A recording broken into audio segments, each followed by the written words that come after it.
Before answering the initial important question, we need to understand a few steps.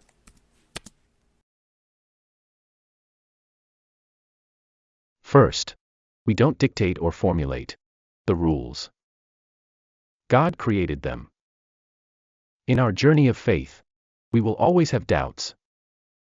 Don't back down or reject your purpose in the face of this.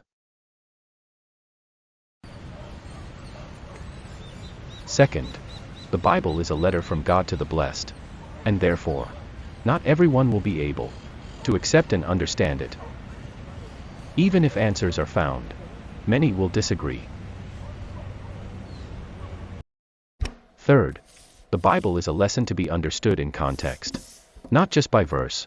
The Bible is not in a natural order, but in a spiritual order. Therefore, our sinful nature will always point out contradictions. Fourth, God created us and gave us free will and understanding of things, but He also intentionally designed a relationship strategy with His creatures where the center of everything is Christ. God is capable of anything, including overcoming the law of death, written in the Bible, so that His Son can converse with the dead before the living. To prove Himself, He can. Men cannot. Fifth, when we speak of death, we are speaking of a condition established by God.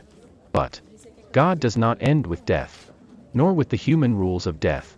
God is eternal life, as His Son proved, accessing a spiritual realm of glory no other human being has ever accessed. In life, in the flesh, Christ was taken to a state, a place where no other had been, so that God could distinguish Him from all others. For He is unique, the Son of Man, King over all.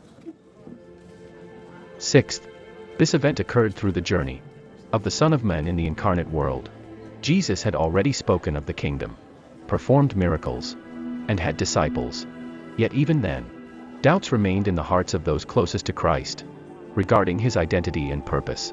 How could the Son of God surrender Himself to a living sacrifice of humiliation, denial, and pain? At that moment, it was difficult for the disciples and followers to understand.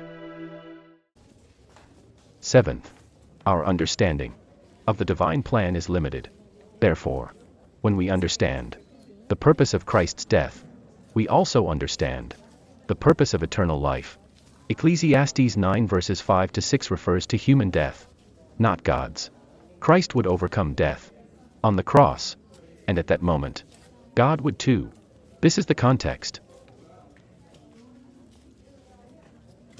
In short, God gave us and His disciples proof of His control over life and death. Even if His only Son died before the eyes of the world, He would live in glory forever, for He would fulfill His mission to save humanity from sin and hell, offering Himself as a living and divine sacrifice. And so that there would be no doubt as to who Christ was, Peter, when he wanted to provide huts for Jesus, Moses, and Elijah, heard a voice from heaven. "This is my beloved Son, whom I greatly value," separating Him from the others.